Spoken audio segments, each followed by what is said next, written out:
nama saya Dipa Priska dengan NPM 211434080.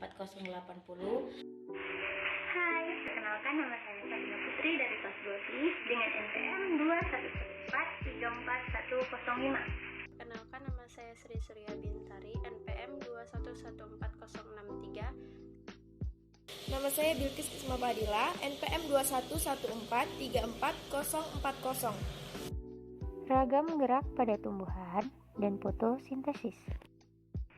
Gerak pada tumbuhan. Gerak pada tumbuhan terjadi karena adanya rangsangan yang berasal dari dalam maupun dari luar tumbuhan. Biasanya, gerak pada tumbuhan berlangsung sangat lambat, sehingga dapat terlihat oleh mata. Ada beberapa rangsangan yang mempengaruhi gerak pada tumbuhan, seperti cahaya, air, sentuhan suhu, dan yang keempat, gravitasi atau zat kimia. Gerak pada tumbuhan dibedakan menjadi dua. Yang pertama, gerak endonom, dan yang kedua, gerak epionom. Gerak endonom. Gerak endonom adalah gerak pada tumbuhan yang dipengaruhi oleh rangsangan yang berasal dari dalam tumbuhan. Gerak etionom. Gerak etionom adalah gerakan pada tumbuhan yang disebabkan oleh rangsangan dari luar tumbuhan. Ada beberapa jenis gerak pada etionom, yakni tropisme. Bagian tumbuhan yang arah geraknya dipengaruhi oleh arah datangnya rangsangan. Geotropisme. Geotropisme adalah gerakan yang disebabkan oleh rangsangan yang disebabkan oleh gaya gravitasi bumi. Hidrotropisme adalah gerak yang disebabkan adanya rangsangan berupa air.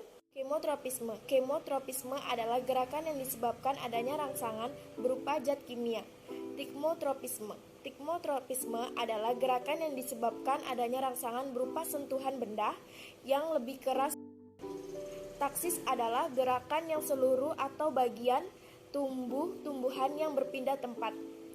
Arah perpindahan dipengaruhi oleh arah datangnya rangsangan. Dua macam gerak pada taksis, yakni pertama, fototaksis. Gerak taksis yang disebabkan oleh adanya rangsangan berupa cahaya. Yang kedua, fotonastik adalah gerakan yang disebabkan oleh rangsangan cahaya matahari. Selanjutnya, mari kita bahas mengenai fotosintesis. Yang pertama, kita akan membahas mengenai pengertian fotosintesis. Secara bahasa, fotosintesis berasal dari bahasa Yunani, yaitu foto yang berarti cahaya dan sintesis yang berarti penggabungan. Secara sederhana, fotosintesis dapat kita artikan sebagai proses reaksi penggabungan berbagai zat untuk menghasilkan makanan oleh tumbuhan yang melibatkan cahaya matahari. Selanjutnya kita akan membahas tentang bagaimana proses fotosintesis pada tumbuhan. Proses fotosintesis terbagi menjadi dua rangkaian yang diklasifikasikan berdasarkan cahaya dan tempat terjadinya. Yang pertama ada reaksi terang. Seperti namanya, reaksi terang membutuhkan cahaya. Reaksi ini terjadi pada bagian tilakoid daun, tepatnya di grana. Yang kedua ada reaksi gelap. Jika reaksi terang memerlukan cahaya, maka reaksi gelap tidak memerlukan cahaya. Reaksi ini terjadi pada bagian stroma. Namun, jika ada cahaya, bukan berarti reaksi ini berhenti ya teman-teman.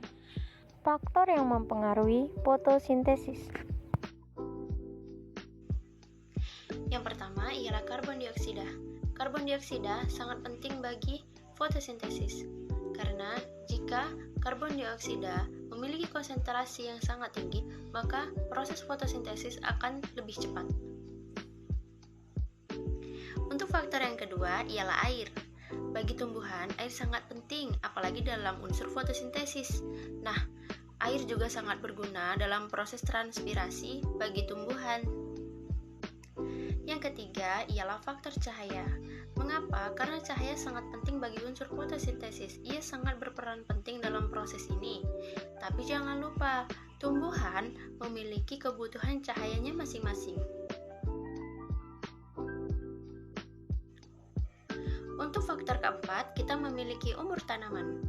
Semakin tanaman dewasa, maka jaring-jaringan pada tanaman akan semakin sempurna. Itu akan membuat proses fotosintesis lebih cepat. Nah, bagaimana? Sudah paham kan mengenai gerak pada tumbuhan dan fotosintesis? Baiklah, sekian saja pembahasan dari kami. Semoga teman-teman dapat memahaminya. Assalamualaikum warahmatullahi wabarakatuh. Dadah.